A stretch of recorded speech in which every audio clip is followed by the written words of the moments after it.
Hey, welcome back to CC Talk Talk. Today we're gonna talk about a really good movie that we watched recently, and that's Promising Young Woman. Well, one of 2020's best films. Let's get it off the bat right there. Yeah, to me, I think in the last decade or so.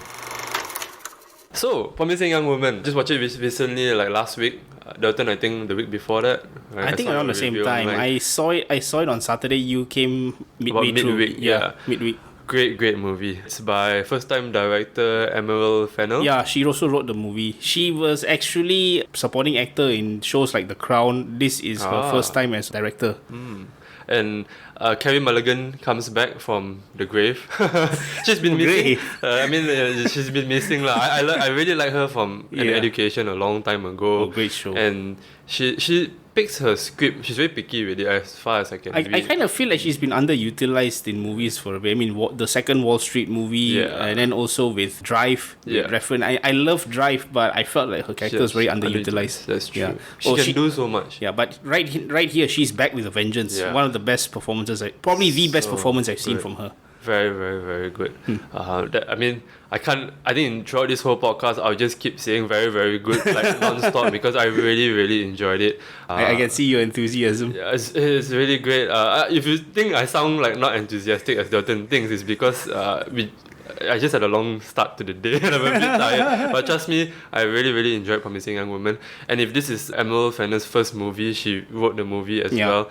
Freaking amazing. The message that it's trying to say is just amazing for a first kind movie. So brave, very daring, one of a kind so far. And I've never seen it before in the movie. It's like a brutal takedown of toxic masculinity that a lot of films have tried to tackle this approach, tackle this theme in very varying approaches. But I think few has come to the level of like ferocity that this Emerald Fennell has done. I think it's a wonderful film, even though it has its roots in like exploitation cinema. You know, there's a subgenre of film called the rape and revenge genre. This one done very well. Is done very well. Very First, careful. the Carey Mulligan's character is not directly the victim, but she is directly affected by what happened to the victim. So like we're immediately pitted on her side, and we want to see what happens to her character from then on. Yeah, obviously we'll try to avoid as much spoilers as we can. Oh boy. If there's anything, we'll try to cut it out in editing. But like what Dalton was saying, the story is essentially about someone being assaulted. Assaulted, and her friend, which is Carey Mulligan's character. You find this out in the first 5 minutes, so it's not spoiler This is the basic premise of it, and she has a revenge per se throughout the movie. And it's great because the show shows you how toxic this society has become in terms of sexism, sexual harassment, entitlement also. It's not just sexism. And entitlement, yes.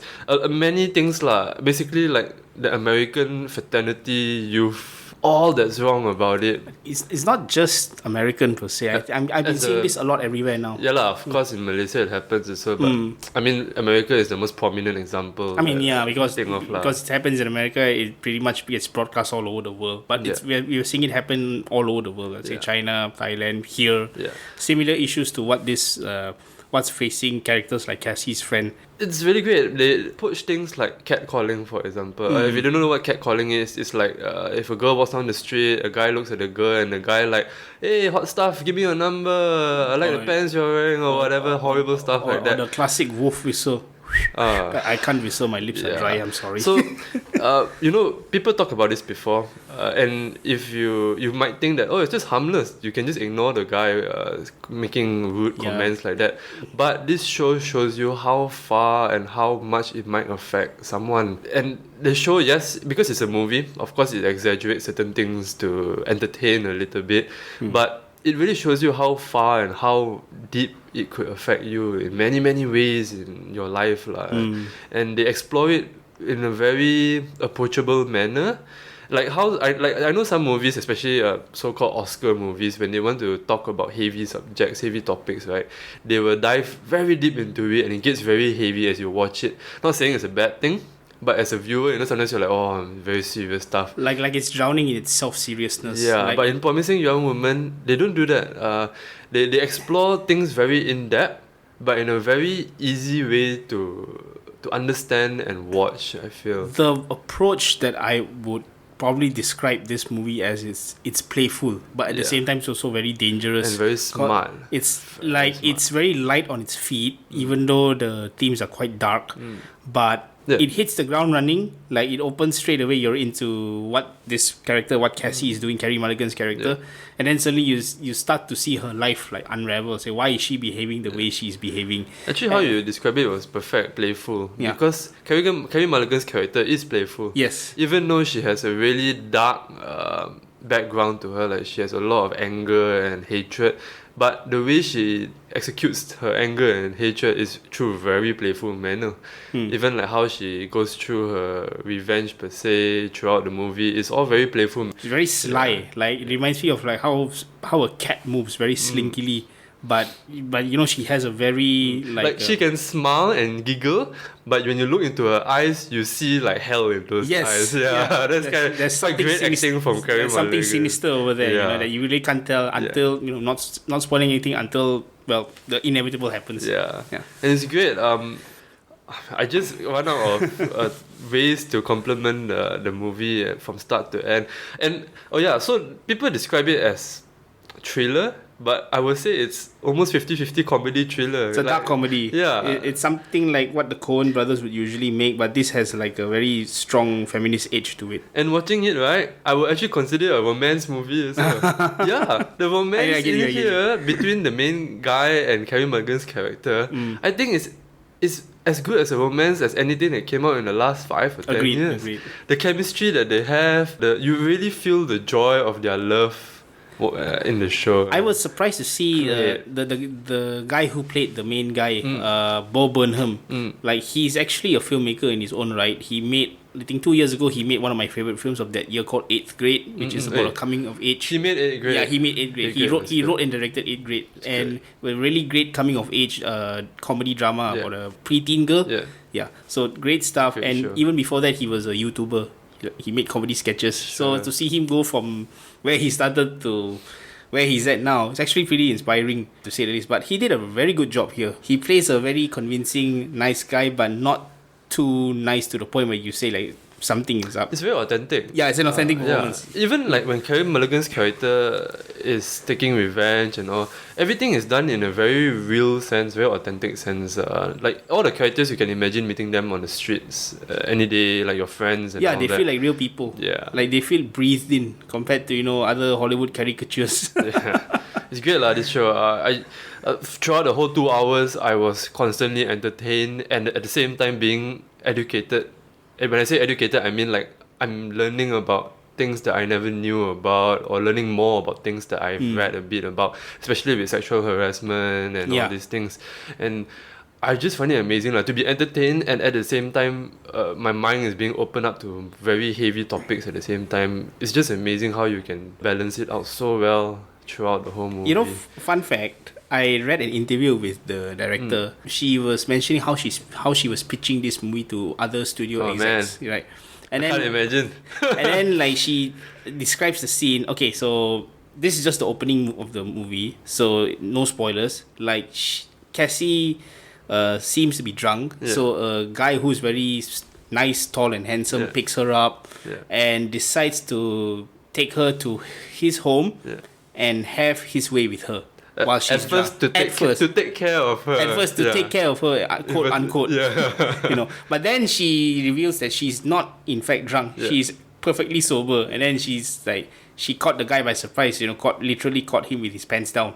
So pretty much like humiliates him.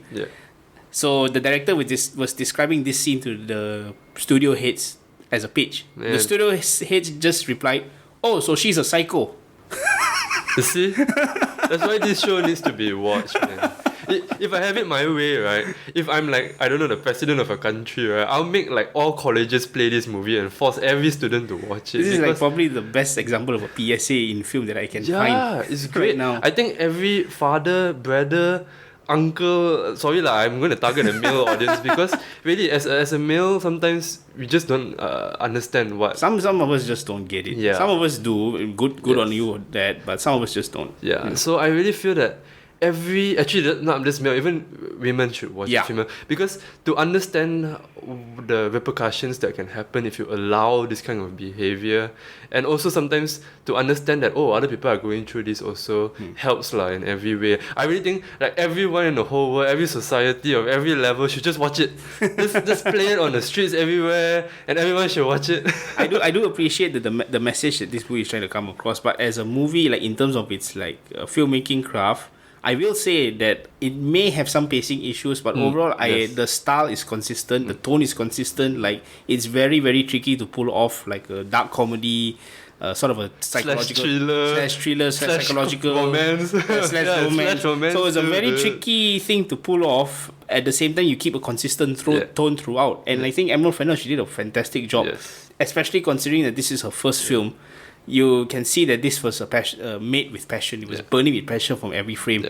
You can see that every cut was made precisely. Every character motive was explained beautifully. Every line of dialogue, you can tell. And even the shots also, some of the blocking was like on purpose. Like there's some scenes in here where I was thinking, wow, okay, that's actually meaningful. Like you don't normally notice that in films nowadays. Like we just had it in the previous episode, like coronavirus closing down theaters, you don't get to notice on the big screen. Here, like Fennell, she blocks the shot so precisely that I felt like I was swept up in the story with the way that she blocks certain characters, certain, let's say, body features in frame. So I was like curious to know why she put that shot there until it hit me in like many frames later. I'm like, oh, okay, wow, you actually have a good cinematic eye. You're showing. You're not exactly asking the actors to spell it all out like in a Nolan film. So I appreciated her for that. It's great lah. There's so many things to say about the show. It's subtle and at the same time it's in your face. It knows when to do both things. It's exploitation. But I mean the genre is exploitation, but it's done very well. It's great. Like its message about sexual harassment and all, it's very in your face, but at the same time, like what Delton said, it uses a lot of subtle things at the same time to further enhance what they're trying to say. And it's very balanced. And the only other movie, like I was talking to Jordan before this, because it's trying to do so many things, right? It's a thriller, it's a dark comedy, and then at the same time it's romance. And in its 2-hour movie runtime, I think only at like the 20th minute or so, like when you were saying there were some problems with the flow, that part died down a bit. But only for like 10 minutes, and then it just got back up to speed already. It got back up, especially during the final act. I was floored. Like throughout, after the halfway point, when things start to pick up and you're just going to be flawed all the way. You have no idea what's going to happen. You're at the edge of your seat. You're like, what's going to happen next? Oh my god, why, how, who, what? And it's just great. She's like Emerald Fennell is a brave filmmaker. Carey Mulligan's a brave actress. I really first movie, man. Shit. Shit. Like I mean, you don't normally get this kind of make movies this good on the first try. She got it off the first gate, you know. If she didn't have any help from like any mentor or whatever, freaking amazing. She got some experience as like being a supporting actor, a lot of British shows. She must have picked it up somewhere, you know, maybe orders from her director or whatever, you know. And she definitely must have taken notes. So with Promising Young Woman trying to do so many things, I couldn't help but remember the only other movie I know recently that did a freaking good job doing a lot of things also at the same time, and that's actually Parasite lah. Because Parasite was so many things. It was thriller, it was horror, it was comedy. There's just so many things going on. Social satire also, forget same thing also. It's a very strong message also, of course, Parasite. So I couldn't help but just relate it a bit to Parasite when I watch it also. Like, wow, this movie is doing so many things at the same time, but so balanced and so well done in every way. Yes, and consistent also. So watching it, then I was just wondering, like the only difference that I can tell, that I really can see comparing these two is the way they present the message. I was talking to Delton, I was trying to figure out how to explain this properly. But the only way I can think of is that Parasite is like an art piece where you watch and you have to digest the message and figure it out on your own. I kind of got it from the first go, to be honest. You can get it but first it go. Stayed with but me. You still require some thinking of the social class differences. You know, they didn't in your face like make it very clear about all the problems in Korea. They didn't. They just presented to you a rich family, a poor family, Now you and deal how with things are different. That's it. Of course, there are certain lines here and there, Right. but they don't in your face say like, this is the problem in Korea and the people are suffering, blah blah blah. They're not pontificating to the audience. Yeah. They're just like showing it as it is. Yeah. Whereas in Promising Young Woman, it's a bit in your face, and they actually upfront say it, you know that they're talking about sexual harassment and how it affects people's life. Because Carey Mulligan's character is very confrontational. And if someone questions her, she will voice it out if she wants to. Yeah. So She'll voice it out without empathy for the other guy. Yeah. So it's like can't give a shit, man. sort of like a sociopath. She knows she's had so much shit in her life. She just can't be bothered anymore. Yeah. It's great. In some ways, it's like Taxi Driver in some ways. Yes. In some ways. Yes. You can say that. I would say this is like the feminist version of Taxi Driver. Yeah. Yeah. You know, instead of Travis taking out a gun and, you know, confronting the scum of the people. Yeah, instead of crime, this is like male predators. And instead of using physical ways to get back at them, she uses mental and emotional ways lah. Yeah. Basically lah, which is great because you realize that so-called these predators, you know that technically a lot of them are very fit. You can't hurt them physically, but you know that mentally and emotionally you can hurt them there, and that's what she uses lah. And this is amazing. Yeah. I will say this though. I don't know whether this will consider a major spoiler. I will try my very best not to spoil. Other movies like that has similar themes. Let's say Nina Wu that came out 2 years ago. That Chinese movie. The Taiwanese movie. Also dealt with sexism in the movie industry and how actresses are forced to dehumanize themselves to get a role. And how pretty good show actually. That's pretty good. That's actually pretty good. Like, okay, first off, in terms of how the similar themes are delivered in Promising Young Woman, Promising Young Woman blows Nina Wu out of the water. Secondly, other movies like Nina Wu, while I appreciate, like you said, pretty good, but while I appreciate the themes and the delivery they was trying to get off on, how it was followed through, I wasn't really a fan of. Like, some movies, you get like this, you get a message, you get a technique, but when it comes to wrapping things up, it's either like, you rush it, or you basically leave it there, like leave it ambiguous, like an ambiguous ending to force the audience to come up with your own conclusions, which sometimes it works, sometimes it doesn't. Promising Young Woman is very daring in how it ends. I will say this. My jaw dropped to the floor. Like, it takes a lot of guts to end a movie like that. Not only that, it follows through completely on its theme. Very, very rare in movies. Damn good. And everything she does is justified. When I say this is because I can't take it when like suddenly a character does something for no reason or it isn't built up to. But in this show, everything is carefully done, carefully measured. There is a build up and a payoff. Everything lah. Basically, her character does things that make sense for her character, and it's all really well done. Like if you measured. Like certain scenes you watch near the third act, and then you think back about similar actions that she has done in like the first act or second act, you think that okay, it's leading up to this moment, it makes sense. All the emotions, all the build up, and it's like gonna explode. It's not out of character. Other movies you say like, why is this person acting so out of character? Like suddenly the hero can become the villain and all that. No, like everything makes sense now. There's no Mata moment lah, basically. Mata. So yeah, let's not spoil this podcast episode with that. Not yet. So I mean, with 2020 and 2021 being years with the lack of good movies per se, right? If Promising Young Woman 2021 just started, man. Just 2020 only. 2021 is like version 2 of 2020 lah. So yeah, I mean both years lah. Promising Young Woman falls under 2020 category, right? Right. So if it doesn't win big, right, I do not know what's happening lah.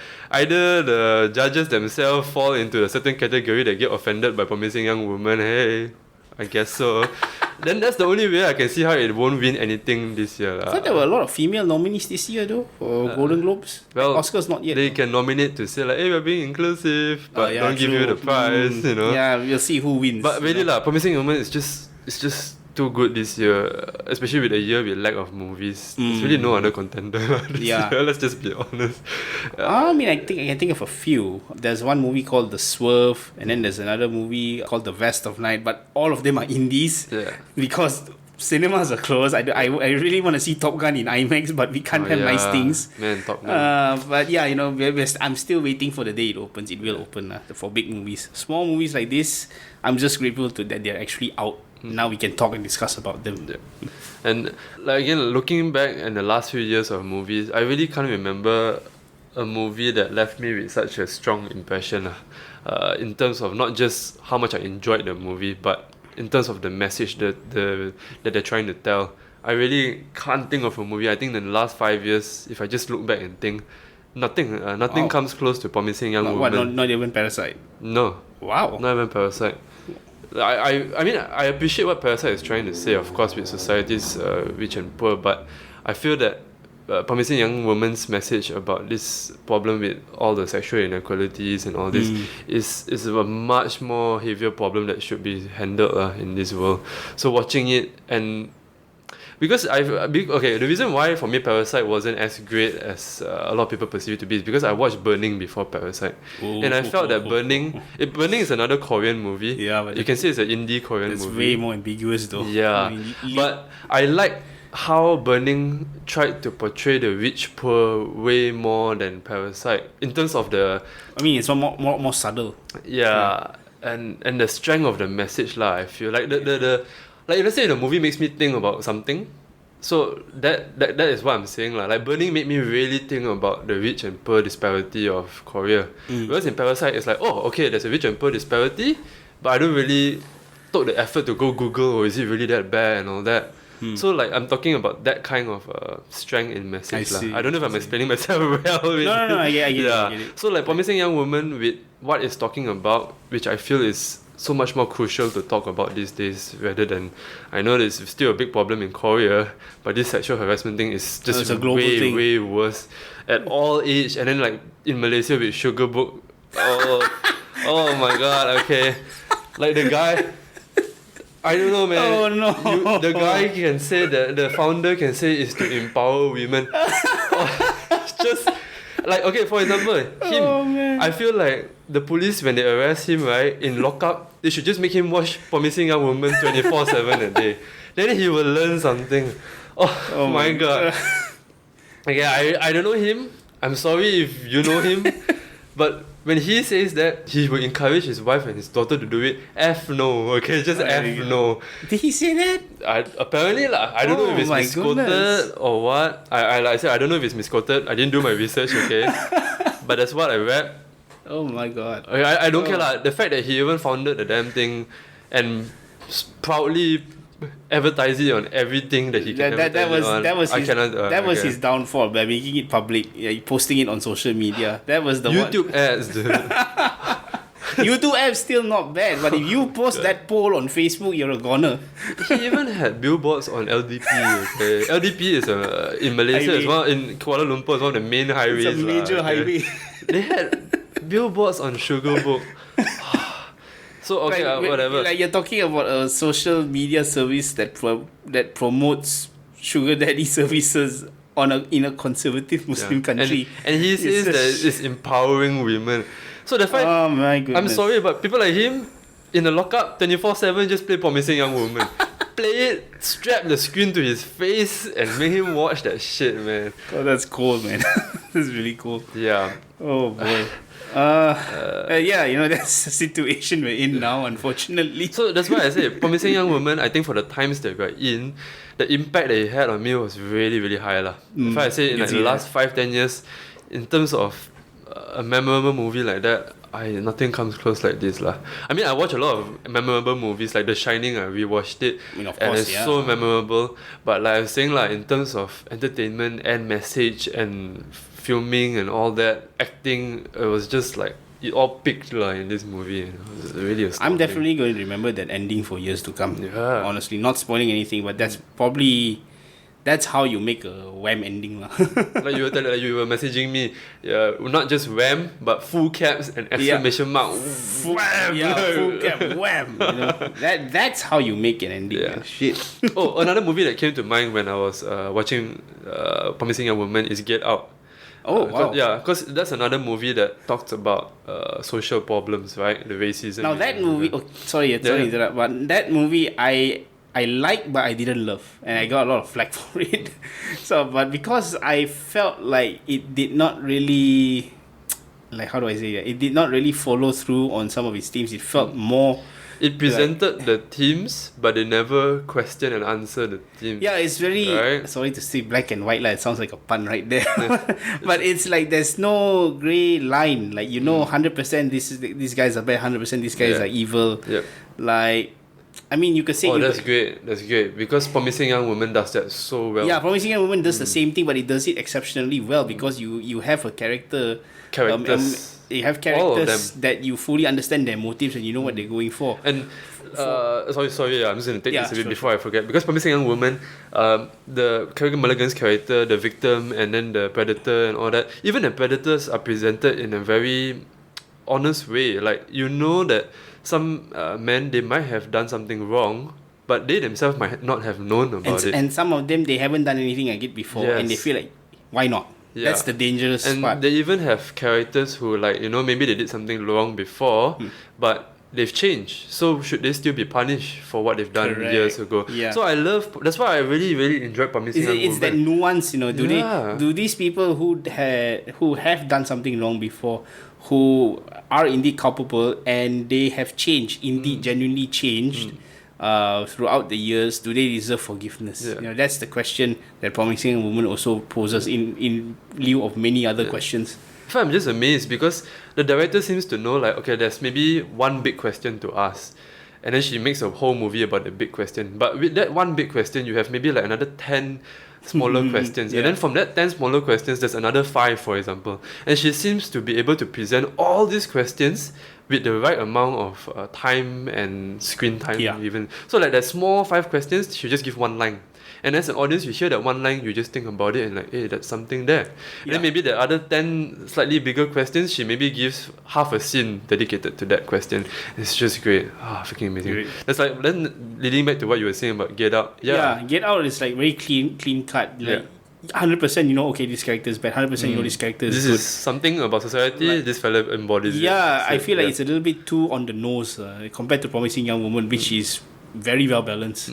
Like, I also, one more thing, this thing beats Get Out at its own game, but not about racism and sexism. I'll give credit to Get Out for being one of the first movies that try to metaphorically show a social problem. Yeah, Get Out was probably the first mainstream Hollywood movies to blend like this like horror exploitation genre. Same with the Promising Young Woman rape and revenge exploitation genre. Get Out is horror mixed with social commentary. And this Promising Young Woman is also social commentary. Like, few films, like, if they were to do something like this, it will be independent. But Get Out is a big mainstream movie. I mean, Blumhouse is low budget, granted. But it's Blumhouse, Paranormal Activity. They're a major player. So Promising Young Woman also did a great job in balancing it out without alienating the audience. And this is something a bit personal for me. Like for Get Out and Parasite, because I understand sometimes that you can't be too in your face with your message. It might sound like you're preaching or whatever. Right? So I understand why Get Out and maybe Parasite, they tone it down a bit. Whereas in Promising Young Woman, it's really in your face. And for me personally, I love it because I feel like certain realities should be faced and should be talked about, especially problems with sexual harassment and all this. It should be met head on and smashed out of existence if it's possible. So therefore I really so brave for them to do a movie like that. And there's one more thing. I'm so sorry. I'm finally getting the enthusiasm that I was supposed. So there's one more thing that I thought about, because when I was trying to write about the movie, I was googling about the Promising Young Woman posters. I realized that there's not a really good poster, because their main poster is, it's like the Joker poster through a frosted glass, and she's writing the word Promising Young Woman with her lipstick. Okay. And you can see behind the frosted glass that she's like dressed in like a tight dress and things like that. Right. So I get what they're trying to do here. They're trying to make people think like, this is one of those hot chick movies. But when they watch it, bam, in your face, it's not lesson learned. I don't think it's more of a hot chick movie the way the posters are going on about it. Like, you can tell that there's something off kilter about it. Like, even though the lipstick, the it looks pink like a Hustlers poster. Not necessarily. Like, she's blurred out of frame. Like, why would you blur a character who, like, if it's a light-hearted movie, why would you blur her out of frame? That means that she's a bit off kilter. For me, I got that impression, from the artwork. That I hope so lah. Because I was just thinking like if I'm a typical guy, let's say I'm one of the guy, the male predators. No other way to say lah. Okay, let's say if I'm one of the predators watching this, right, I would actually feel like, oh, this shows will have a lot of hot chick, I'm gonna watch it. Oh my god! But I think that's part of the idea, like to bait them in, so that when they watch it, it's a slam in their face what they're doing, and I actually think it's damn smart. But the problem here is that it could easily be mistaken as that kind of show. So and then people are like, oh, I'm not gonna watch this because it's not what it is. You see, like for example, if you see the Parasite poster. You see the poster with the family at the lawn with the ice kilter, strip. You know, like, oh, this is something. But something's off with that. But when you see the Promising Young Woman poster, you don't get that. I know you're saying it's off kilter, but you don't. Like what we talked about in the last half an hour, you won't get it from the poster. Like, you know? Like the same thing I want to address also about the movie's craft. And like what you mentioned about the poster, it looks very bright and glossy.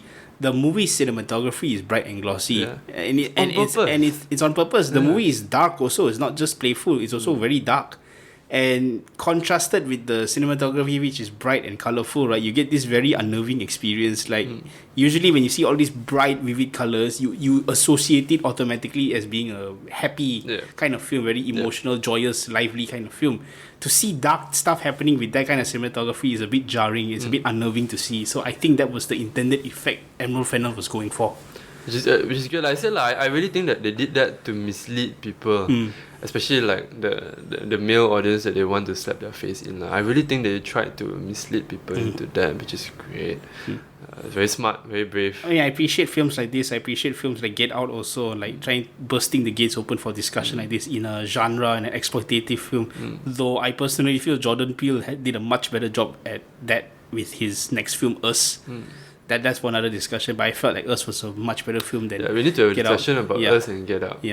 Comparing, because it's a real 50-50. I mean, both are good shows, not saying they're bad, both are good shows, but which one you prefer is always an interesting I would definitely prefer Us. Like, I think that's a big improvement over Get Out. Get Out here. So I love it. Get Out and Us is always a really fun discussion because both are good shows and it's just really fun to compare. Promising Young Woman, if you can watch it, go watch it.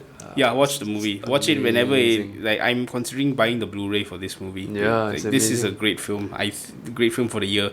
I hope more people will see it. I hope this film gets picked up and discussed more often. It's so unfortunate that with the pandemic going on and the studios cutting down marketing budget, this Promising Young Woman isn't being pushed as widely as what it would have been if everything was back on IMDb. Is getting a lot of user votes. That's what caught my attention because usually pandemic movies sorry to say pandemic movies they get a very say medium to low rating if it's unknown, but Promising Young Woman, the user ratings are going through the roof right now.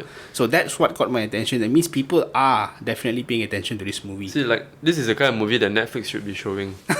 Not 365 days.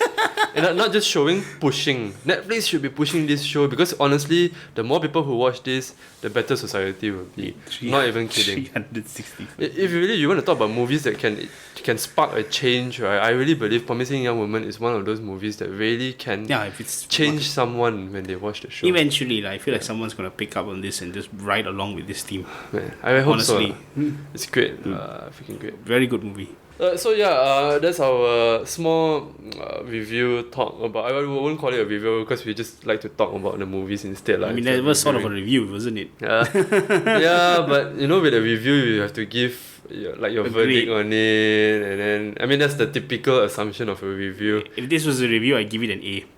I'll give it A plus. I can tell. I'll give it an A so much that you'll go back to a Z already. But then, So that's why I never use review on our episodes. It's called talking a movie. Maybe we should create a new grading scale for this kind of thing since it's not a review. I don't know, man. I never like grading scale. 5 coconuts out of 5. I don't know, Malaysian style. I don't know. So that's our our thing about Promising Young Woman, please go watch it if you can. Yeah. Really, really, really, really good show lah. By the way, if you're a Britney Spears fan, you'll be rewarded in the movie. You'll know when you see it. And that explains why Britney Spears articles came out in the last few weeks. I mean indirectly, because the Britney Spears, that new documentary is out now. So, and I heard pretty damning evidence against people like Justin Timberlake on it. So Promising Young Woman is actually the perfect complement to all those things that's going on lah. Really great. So that's it. Thank you for listening again. Another episode. I hope we are getting our groove back, because the previous episode we were still trying to grind the gears. It's a bit of a rush to get out. You can see you're enthused about this. Hopefully we'll do more stuff like this in the future. And more non-review reviews. I want to do Saint Maud. As soon as you watch it, I think we have to do Saint Maud. Once I watch Saint Maud. Because there's one movie that didn't get enough talk in the whole world. Yeah, it really didn't. Really? Among the indie crowd, the A24 crowd especially. Of course. Other than that, no, that's it. Done. Okay, it came out in cinemas, went out of cinemas. No one really talk about it. That's why it's such a waste. I mean, the cinemas also like only 1 out of 100 cinemas that is allowed to open in the world. That's sad. Yeah, but cinema is good. Yeah. It's like, it's more like Taxi Driver than Promising Young Woman is. That's the best way to explain. So okay, thank you for listening again. Share our podcast. Let us know, comment lah, and then we can talk a bit online or something. Engagement stuff. See you guys. Ciao.